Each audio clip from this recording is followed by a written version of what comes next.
ओम ब्रह्म बृहस्पति नमः। ओम श्री गुरुवे नमः। प्रिय श्रोताओं, आज बृहस्पतिवार व्रत के दिन सुनिए बृहस्पति देवता की संपूर्ण व्रत कथा और आरती। प्राचीन कथा के अनुसार भारतवर्ष में एक प्रतापी और दानी राजा राज्य करता था। वह नित्य गरीबों और ब्राह्मणों की सहायता किया करता था, किंतु ये बात उसकी रानी को अच्छी नहीं लगती थी। वो न ही गरीबों को दान देती और न ही भगवान का पूजन करती थी, और राजा को भी दान देने से मना किया करती थी। एक दिन राजा शिकार खेलने वन को गए हुए थे। तब रानी महल में अकेली थी। उसी समय बृहस्पति देव साधु वेश में राजा के महल में भिक्षा लेने के लिए गए और भिक्षा मांगी तो रानी ने भिक्षा देने से इनकार कर दिया और कहने लगी, हे साधु महाराज, मैं तो इस दान पुण्य से तंग आ गई हूँ। मेरा पति सारा धन लुटाते रहते हैं। मेरी इच्छा है कि हमारा सारा धन नष्ट हो जाए, फिर ना रहेगा बांस, न बजेगी बांसुरी। साधु ने कहा, देवी, तुम तो बड़ी विचित्र हो। धन संतान तो सभी चाहते हैं, पुत्र और लक्ष्मी तो पापी के घर भी होनी चाहिए। यदि तुम्हारे पास अधिक धन है तो भूखों को भोजन दो, प्यासों के लिए प्याऊ बनवाओ, मुसाफिरों के लिए धर्मशालाएं खुलवाओ। जो निर्धन अपनी कुंवारी कन्याओं का विवाह नहीं कर सकते, उनका विवाह करा दो। ऐसे और कई काम हैं जिनके करने से तुम्हारा यश लोक और परलोक में फैलेगा। परंतु रानी पर उपदेश का कोई प्रभाव न पड़ा। वह बोली, महाराज, आप मुझे कुछ न समझाइए। मैं ऐसा धन नहीं चाहती जो जगह जगह बांटती फिरूं। तब साधु ने उत्तर दिया कि अगर तुम्हारी ऐसी इच्छा है तो तथास्तु। तुम ऐसा करना कि बृहस्पतिवार को घर लीपकर पीली मिट्टी से अपना सिर धोकर स्नान करना, भट्टी चढ़ाकर कपड़े धोना। ऐसा करने से आपका सारा धन नष्ट हो जाएगा। इतना कहकर वह साधु महाराज वहां से आलोप हो गए और साधु के कहे अनुसार बातों को पूरा करते हुए रानी को केवल 3 बृहस्पतिवार ही बीते थे कि उसकी समस्त धन संपत्ति नष्ट हो गई। अब भोजन के लिए राजा का परिवार तरसने लगा। तब एक दिन राजा रानी से बोला कि हे रानी, तुम यहीं रहो, मैं दूसरे देश को जाता हूँ, क्योंकि यहाँ पर तो सभी लोग मुझे जानते हैं, इसलिए मैं कोई छोटा कार्य नहीं कर सकता। ऐसा कहकर राजा परदेश चला गया। वहाँ वह जंगल से लकड़ी काट कर लाता और शहर में बेचता था। इस तरह वह अपना जीवन व्यतीत करने लगा। इधर राजा के परदेश जाते ही रानी और दासी दुखी रहने लगी। एक बार जब रानी और दासी को 7 दिन तक बिना भोजन के रहना पड़ा, तब रानी ने अपनी दासी से कहा, हे दासी, देख, पास के ही नगर में मेरी बड़ी बहन रहती है। वह बड़ी धनवान है। तू उसके पास जा और कुछ लेकर आ, ताकि थोड़ी बहुत गुजर बसर हो सके। रानी दासी की बहन के पास गई। उस दिन गुरुवार था और रानी की बहन उस समय बृहस्पतिवार व्रत की कथा सुन रही थी। दासी ने रानी की बहन को अपनी रानी का संदेश दिया, लेकिन रानी की बहन ने उस समय कोई उत्तर नहीं दिया। जब दासी को रानी की बहन से कोई उत्तर ना मिला, तब वह बहुत दुखी हुई और उसे क्रोध भी आया। फिर दासी ने वापस आकर रानी को सारी बात बता दी। सुनकर रानी ने अपने भाग्य को कोसा। उधर रानी की बहन ने सोचा कि मेरी बहन की दासी आई थी, परंतु मैं उससे नहीं बोली, इससे वह बहुत दुखी हुई होगी। फिर कथा सुनकर और पूजन समाप्त करके वह अपनी बहन के घर आई और कहने लगी, हे बहन, मैं बृहस्पतिवार का व्रत कर रही थी। तुम्हारी दासी मेरे घर आई थी, परंतु जब तक कथा होती है तब तक न तो उठते हैं और न ही बोलते हैं, इसलिए मैं नहीं बोली। कहो दासी क्यों गई थी? रानी बोली, बहन, तुमसे क्या छुपाऊं, हमारे घर में खाने तक को अनाज नहीं था।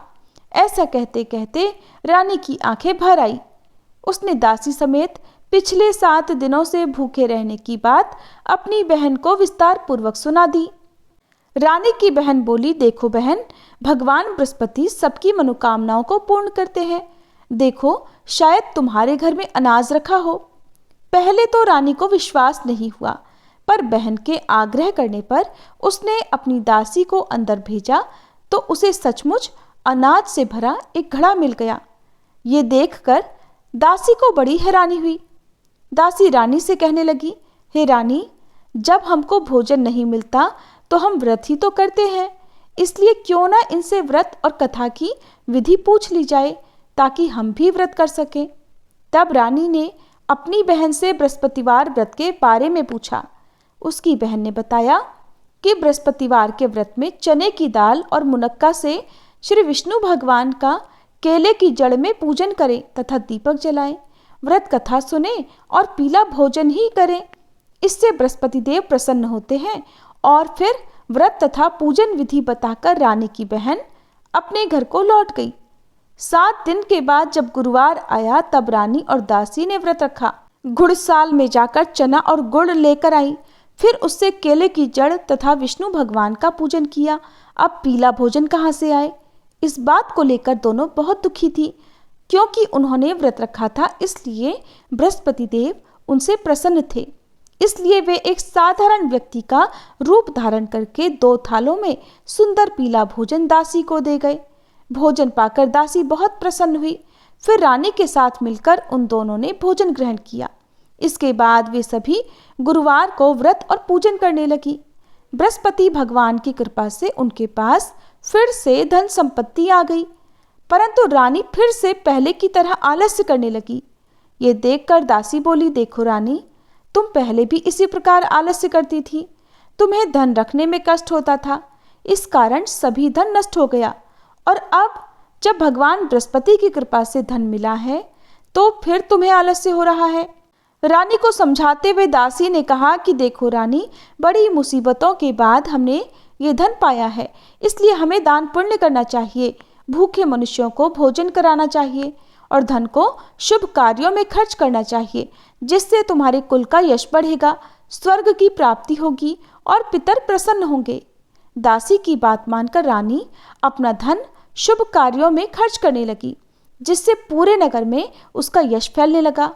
उधर एक दिन राजा दुखी होकर जंगल में एक पेड़ के नीचे आसन जमाकर बैठ गया और वह अपनी दशा को याद करके व्याकुल होने लगा। बृहस्पतिवार का दिन था। एकाएक उसने देखा कि निर्जन वन में एक साधु महात्मा प्रकट हुए। वह साधु वेश में स्वयं बृहस्पति देवता ही थे। लकड़हारे के सामने आकर बोले, हे लकड़हारे, इस सुनसान जंगल में तू इतना चिंतामगन क्यों बैठा है? लकड़हारे ने दोनों हाथ जोड़कर प्रणाम किया और उत्तर दिया, महात्मा जी, आप तो सब कुछ जानते हैं, मैं और क्या कहूँ। ऐसा कहकर वह रोने लगा और साधु को अपनी आत्मकथा सुनाई। महात्मा जी ने कहा कि तुम्हारी पत्नी ने बृहस्पतिवार के दिन बृहस्पति भगवान का निरादर किया है, जिसके कारण रुष्ट होकर उन्होंने तुम्हारी ये दशा कर दी है। अब तुम चिंता को दूर करके मेरे कहने पर चलो तो तुम्हारे सब कष्ट दूर हो जाएंगे और भगवान पहले से भी अधिक संपत्ति देंगे। तुम बृहस्पति के दिन कथा किया करो। 2 पैसे के चने मुनक्का लाकर उसका प्रसाद बनाओ और शुद्ध जल से लोटे में शक्कर मिलाकर अमृत तैयार करो। कथा के पश्चात अपने सारे परिवारजनों को और सुनने वाले प्रेमियों में अमृत व प्रसाद को बांटकर खुद भी ग्रहण करो। ऐसा करने से भगवान तुम्हारी सारी मनोकामनाएं पूर्ण करेंगे।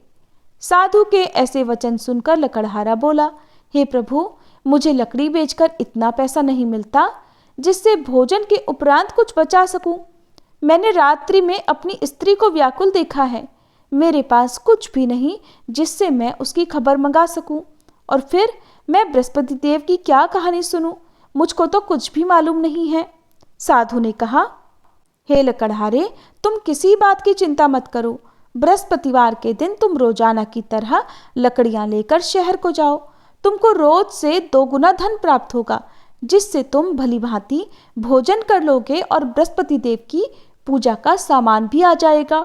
बृहस्पति देव की कथा इस प्रकार है। सुनो, प्राचीन काल में एक ब्राह्मण रहता था। वह बहुत निर्धन था। उसकी कोई संतान नहीं थी। उसकी स्त्री बहुत मलिनता के साथ रहती थी। वह स्नान भी नहीं करती थी, किसी देवता का पूजन नहीं करती थी। इससे ब्राह्मण देवता बड़े दुखी थे। बेचारे बहुत कुछ कहते थे, किंतु उसका कोई परिणाम नहीं निकलता। भगवान की कृपा से ब्राह्मण की स्त्री के कन्या रूपी रतन पैदा हुआ। वह कन्या बड़ी होने पर प्रातः स्नान करके श्री विष्णु भगवान का जाप और बृहस्पतिवार का व्रत करने लगी। अपने पूजन पाठ को समाप्त करके विद्यालय जाती तो अपनी मुट्ठी में जौ भर कर ले जाती और पाठशाला के मार्ग में डालती जाती। तब ये जौ स्वर्ण के हो जाते तो लौटते समय उनको बीन कर घर ले आती। एक दिन वह बालिका सूप में उस सोने के जौ को फटक फटक कर साफ कर रही थी कि उसके पिता ने देख लिया और कहा, हे बेटी, सोने के जौ के लिए सोने का ही सूप होना चाहिए। दूसरे दिन बृहस्पतिवार था। इस कन्या ने व्रत रखा और बृहस्पति देव से प्रार्थना करके कहा कि हे बृहस्पति देव, मैंने आपकी पूजा अगर सच्चे मन से की है तो मेरे लिए सोने का सूप दे दो। बृहस्पति देव ने उसकी प्रार्थना स्वीकार कर ली। फिर रोजाना की तरह वह कन्या जौ फैलाती हुई जाने लगी। जब लौटकर जौ बीन रही थी तो बृहस्पति देव की कृपा से उसे सोने का सूप मिला। उसे वह घर ले आई और उसमें जौ साफ करने लगी, परंतु उसकी माँ का वही ढंग रहा। एक दिन की बात है, वह कन्या सोने के सूप में जौ साफ कर रही थी। उस समय उस शहर का राजपुत्र वहां से होकर निकला। इस कन्या के रूप और कार्य को देखकर मोहित हो गया और अपने घर आकर भोजन और जल त्याग कर उदास होकर लेट गया। राजा को इस बात का जब पता लगा तो अपने प्रधानमंत्री के साथ वे उसके पास गए और बोले, हे बेटा, तुम्हें किस बात का कष्ट है? किसी ने तुम्हारा अपमान किया है या फिर कोई और कारण हो सो कहो, मैं वही कार्य करूंगा जिससे तुम्हें प्रसन्नता हो। अपने पिता की राजकुमार ने बातें सुनी तो वह बोला, पिताजी, मुझे आपकी कृपा से किसी बात का दुख नहीं है। किसी ने मेरा अपमान नहीं किया है, परंतु मैं तो उस लड़की से विवाह करना चाहता हूँ जो सोने के सूप में जौ साफ कर रही थी। ये सुनकर राजा आश्चर्य में पड़ गया और बोला, हे बेटा, इस तरह की कन्या का पता तो तुम ही लगाओ, मैं उसके साथ तुम्हारा विवाह अवश्य ही करवा दूंगा। फिर राजकुमार ने उस लड़की के घर का पता बतलाया। तब मंत्री उस लड़की के घर गए और ब्राह्मण देवता को सभी हाल बताया। ब्राह्मण देवता राजकुमार के साथ अपनी कन्या का विवाह करने के लिए तैयार हो गए तथा विधि विधान के अनुसार ब्राह्मण की कन्या का विवाह राजकुमार के साथ हो गया। कन्या के घर से जाते ही ब्राह्मण देवता के घर में पहले की तरह गरीबी का निवास हो गया। अब भोजन के लिए भी अन्न बड़ी मुश्किल से मिलता था। एक दिन दुखी होकर ब्राह्मण देवता अपनी पुत्री के पास गए। बेटी ने पिता की दुखी अवस्था को देखा और अपनी माँ का हाल पूछा। तब ब्राह्मण ने भी सभी हाल कह सुनाया। कन्या ने बहुत सारा धन देकर अपने पिता को विदा कर दिया। इस तरह ब्राह्मण का कुछ समय सुखपूर्वक व्यतीत हुआ। कुछ दिनों के बाद फिर वही हाल हो गया। ब्राह्मण फिर से अपनी कन्या के यहाँ गया और सारा हाल कहा तो लड़की बोली, हे पिताजी, आप माताजी को ही यहाँ लिवा लाओ, मैं उन्हें विधि बता दूंगी जिससे उनकी गरीबी दूर हो जाए। वह ब्राह्मण देवता अपनी पत्नी को साथ लेकर पहुंचे तो वह कन्या अपनी माँ को समझाने लगी, हे माँ, तुम प्रातःकाल प्रथम स्नान आदि करके विष्णु भगवान का पूजन करो तो सब दरिद्रता दूर हो जाएगी। परंतु उसकी माँ ने एक भी बात नहीं मानी और प्रातःकाल उठकर अपनी पुत्री और उसके बच्चों की जूठन को खा लिया। इससे उसकी पुत्री को भी बहुत गुस्सा आया। उसने एक रात को एक कोठरी से सारा सामान निकाल दिया और अपनी माँ को उसमें बंद कर दिया। प्रातः उसमें से निकाला तो स्नान आदि करा के पूजा पाठ करवाया। ऐसा करने पर उसकी माँ की बुद्धि ठीक हो गई। इसके बाद वह भी नियम से पूजा पाठ करती और प्रत्येक बृहस्पतिवार को व्रत रखने लगी। इस व्रत के प्रभाव से उसकी माता और पिता बहुत ही धनवान और पुत्रवान हो गए और बृहस्पति देवता के प्रभाव से इस लोक के सुख को भोग कर अंत में स्वर्ग को प्राप्त हुए। इस तरह कहानी कहकर वह साधु देवता वहीं जंगल में अंतर्ध्यान हो गए। धीरे धीरे समय व्यतीत होने पर फिर वही बृहस्पतिवार का दिन आया। लकड़हारा जंगल से लकड़ी काटकर किसी शहर में बेचने गया। उसे उस दिन और दिन से अधिक पैसा मिला। राजा ने चना गुड़ आदि लाकर गुरुवार का व्रत किया। उस दिन से उसके सभी क्लेश दूर हुए। परंतु जब दोबारा गुरुवार का दिन आया तो बृहस्पतिवार का व्रत करना भूल गया। इस कारण बृहस्पति भगवान नाराज हो गए। उस दिन जब नगर के राजा ने विशाल यज्ञ का आयोजन किया तब ये घोषणा भी करा दी कि कोई भी मनुष्य अपने घर में भोजन ना बनाए, न आग जलाए, समस्त जनता मेरे यहाँ भोजन करने आए। इस आज्ञा को जो ना मानेगा उसे फांसी की सजा दी जाएगी। इस तरह की घोषणा संपूर्ण नगर में करवा दी गई। राजा की आज्ञा के अनुसार शहर के सभी लोग भोजन करने गए, लेकिन लकड़हारा कुछ देर से पहुंचा, इसलिए राजा उसको साथ अपने घर लेकर गए और ले जाकर भोजन करा रहे थे। तभी रानी की दृष्टि उस खूंटी पर पड़ी जिस पर उसका हार लटका हुआ था। वह वहां पर दिखाई नहीं दिया। रानी ने निश्चय किया कि मेरा हार इस मनुष्य ने ही चुरा लिया है। उसी समय सिपाहियों को बुलाकर उसको कारागार में डलवा दिया। जब लकड़हारा कारागार में पड़ गया और बहुत दुखी होकर विचार करने लगा कि न जाने कौन से पूर्व जन्म के कर्म से मुझे ये दुख प्राप्त हुआ है, और उसी साधु को याद करने लगा जो कि जंगल में मिला था। उसी समय तत्काल बृहस्पति देव साधु के रूप में प्रकट हुए और उसकी दशा को देखकर कहने लगे, अरे मूर्ख, तूने बृहस्पति देव की कथा नहीं करी, इस कारण तुझे दुख प्राप्त हुआ है। अब चिंता मत कर, बृहस्पतिवार के दिन कारागार के दरवाजे पर 4 पैसे पड़े मिलेंगे, उनसे तू बृहस्पति देव की पूजा करना, तेरे सभी कष्ट दूर हो जाएंगे। बृहस्पतिवार के दिन उसे 4 पैसे मिले। लकड़हारे ने कथा कही। उसी रात्रि को बृहस्पति देव ने उस नगर के राजा को स्वप्न में कहा, राजा, तुमने जिस आदमी को कारागार में बंद कर दिया है वह निर्दोष है, वह राजा है, उसे छोड़ देना। रानी का हार उसी खूंटी पर लटका है। अगर तू ऐसा नहीं करेगा तो मैं तेरे राज्य को नष्ट कर दूंगा। इस तरह रात्रि के स्वप्न को देखकर राजा प्रातःकाल उठा और खूंटी पर हार देखकर लकड़हारे को बुलाकर क्षमा मांगी और लकड़हारे को योग्य सुंदर वस्त्र आभूषण देकर विदा कर दिया। बृहस्पति देव की आज्ञा के अनुसार लकड़हारा अपने नगर को चल दिया। राजा जब अपने नगर के निकट पहुंचा तब उसे बड़ा आश्चर्य हुआ। नगर में पहले से अधिक बाग, तालाब, कुएं तथा बहुत सी धर्मशाला, मंदिर आदि बन गए हैं। राजा ने ये देखकर पूछा, ये किसका बाग और धर्मशाला है? तब नगर के सब लोग कहने लगे, ये तो सब रानी और बांदी के हैं। तब राजा को बड़ा आश्चर्य हुआ और गुस्सा भी आया। उधर जब रानी ने ये खबर सुनी कि राजा आ रहे हैं, तब उन्होंने दासी से कहा, हे दासी, देख, राजा हमको कितनी बुरी हालत में छोड़ गए थे। हमारी ऐसी हालत देखकर वह लौट ना जाए, इसलिए तू दरवाजे पर खड़ी हो जा। आज्ञा के अनुसार दासी दरवाजे पर खड़ी हो गई। राजा आए तो उन्हें अपने साथ लिवा लाई। तब राजा ने क्रोध करके अपनी रानी से पूछा कि ये धन तुम्हें कैसे प्राप्त हुआ है? तब उन्होंने कहा, हमें ये सब धन बृहस्पति देव के इस व्रत के प्रभाव से प्राप्त हुआ है। अब तो राजा ने निश्चय किया कि 7 रोज बाद तो सभी बृहस्पति देव का पूजन करते हैं, परंतु मैं प्रतिदिन दिन में 3 बार कहानी और रोज व्रत किया करूंगा।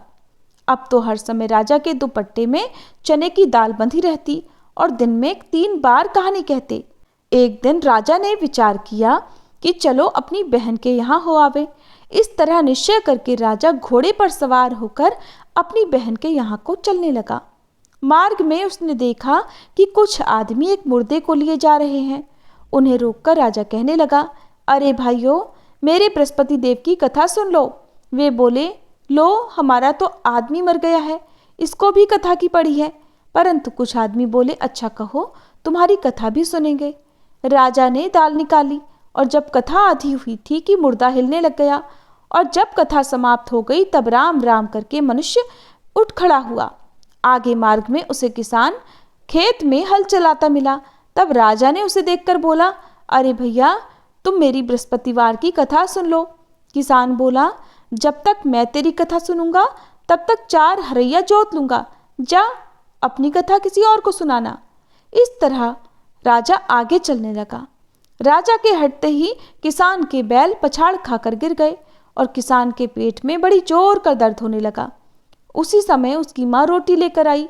उसने जब ये देखा तो अपने पुत्र से सब हाल पूछा और बेटे ने सभी हाल कह दिया। तब वह बुढ़िया दौड़ी दौड़ी उस घुड़सवार के पास गई और उससे बोली कि मैं तेरी कथा सुनूंगी, तू अपनी कथा मेरे खेत पर चलकर ही कहना। राजा ने बुढ़िया के खेत पर जाकर कथा कही, जिसके सुनते ही वह बैल उठकर खड़े हो गए तथा किसान के पेट का दर्द भी बंद हो गया। फिर राजा अपनी बहन के घर पहुंचा। बहन ने भाई की खूब मेहमानी की। दूसरे दिन प्रातःकाल राजा जगा तो देखने लगा कि सब लोग भोजन कर रहे हैं। राजा ने अपनी बहन से कहा, बहन, ऐसा कोई मनुष्य है यहाँ जिसने भोजन ना किया हो? मेरे बृहस्पति देव की कथा सुन ले। बहन बोली, हे भैया, ये देश ऐसा ही है। पहले यहाँ लोग भोजन करते हैं और बाद में अन्य कोई काम करते हैं। अगर कोई पड़ोस में हो तो देख आऊं। ऐसा कहकर वह देखने चली गई, परंतु उसे कोई भी ऐसा व्यक्ति नहीं मिला जिसने भोजन ना किया हो। अंत में वह एक कुम्हार के घर गई जिसका लड़का बीमार था। उसे मालूम हुआ कि उसके यहाँ 3 रोज से किसी ने भी भोजन नहीं किया है। रानी ने अपने भाई की कथा सुनने के लिए कुम्हार से कहा तो वह तुरंत तैयार हो गया। राजा ने जाकर बृहस्पतिवार की कथा कही, जिसको सुनकर उसका लड़का ठीक हो गया। अब तो राजा की प्रशंसा होने लगी। एक दिन राजा ने अपनी बहन से कहा, हे बहन, अब हम अपने घर को जाएंगे, तुम भी तैयार हो जाओ। राजा की बहन ने अपनी सास से कहा, तब सास ने कहा, हाँ चली जा, लेकिन अपने लड़कों को मत ले जाना, क्योंकि तेरी भाई की कोई संतान नहीं है। बहन ने अपने भाई से कहा, भैया, मैं तो चलूंगी, लेकिन कोई बालक नहीं चलेगा। तब राजा बोला, जब कोई बालक ही नहीं चलेगा तब तुम भी क्या करोगी? फिर बड़े दुखी मन से राजा अपने नगर को लौट आया। राजा ने अपनी रानी से घर आकर कहा कि हम निर्वंशी हैं, हमारा मुंह देखने का धर्म नहीं है और कुछ भोजन आदि नहीं किया। तब रानी बोली, हे प्रभु, बृहस्पति देव ने हमें सब कुछ दिया है, वह हमें संतान भी अवश्य देंगे। उसी रात को बृहस्पति देव ने राजा से स्वप्न में कहा, हे राजा, उठो, सभी सोच त्याग दो, तेरी रानी गर्भ से है। राजा को ये बात सुनकर बड़ी खुशी हुई। फिर 9वें महीने में रानी के गर्भ से एक सुंदर पुत्र पैदा हुआ। तब राजा बोला, हे रानी, स्त्री बिना भोजन के रह सकती है, पर बिना कहे नहीं रह सकती। जब मेरी बहन आएगी तब तुम उससे कुछ मत कहना। रानी ने सुनकर हाँ कर दिया। उधर जब राजा की बहन ने यह शुभ समाचार सुना तो वह बड़ी खुश हुई और बधाई लेकर अपने भाई के यहाँ आई। तभी रानी ने कहा, घोड़ा चढ़कर तो नहीं आई है, गधा चढ़कर आई है। राजा की बहन बोली, भाभी, मैं इस प्रकार ना कहती तो तुम्हें संतान कैसे मिलती? बृहस्पति देव ऐसे ही हैं, जैसी जिसके मन में कामनाएं हैं सभी को पूर्ण करते हैं। जो सद्भावना पूर्वक बृहस्पतिवार का व्रत करता है एवं कथा पढ़ता है अथवा सुनता है, दूसरों को सुनाता है, बृहस्पति देव उनकी सभी मनोकामनाएं पूर्ण करते हैं। बृहस्पति देव उनकी सदैव रक्षा करते हैं। जो संसार में सद्भावना और सच्चे हृदय से बृहस्पति देव का पूजन करते हैं, उनकी सभी मनोकामनाएं उसी प्रकार पूर्ण होती हैं जैसे राजा और रानी ने बृहस्पति देव की कथा का गुणगान किया। उनकी सभी इच्छाएं बृहस्पति देव ने पूर्ण की। मनुष्य को हृदय से उनका मनन करते हुए जयकारा करना चाहिए। सभी प्रेम से बोलिए, बृहस्पति देव की जय, श्री विष्णु भगवान की जय। अब सुनिए बृहस्पति देवता की आरती। ओम जय बृहस्पति देवा, स्वामी जय बृहस्पति देवा। छिन छिन भोग लगाऊं, कदली फल मेवा। ओम जय बृहस्पति देवा। तुम पूर्ण परमात्मा, तुम अंतर्यामी, स्वामी तुम अंतर्यामी।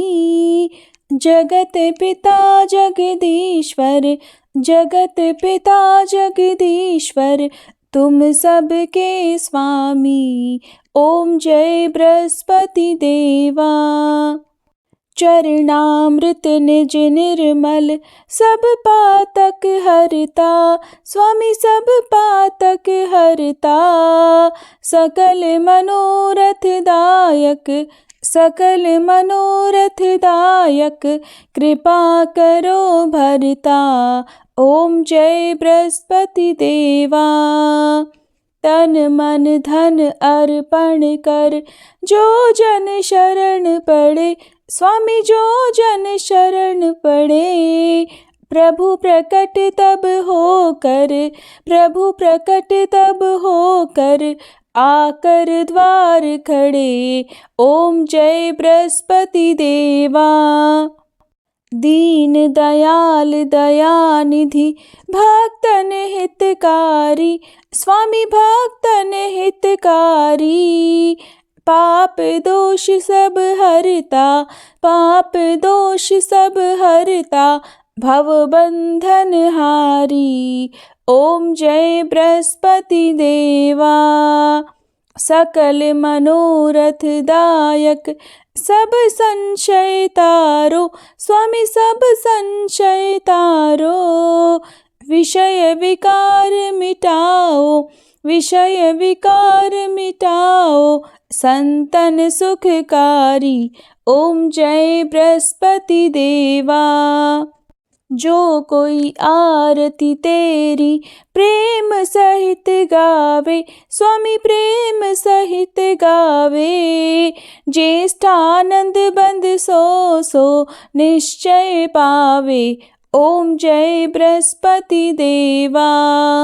ओम जय बृहस्पति देवा, स्वामी जय बृहस्पति देवा। छिन छिन भोग लगाऊं, कदली फल मेवा। ओम जय बृहस्पति देवा।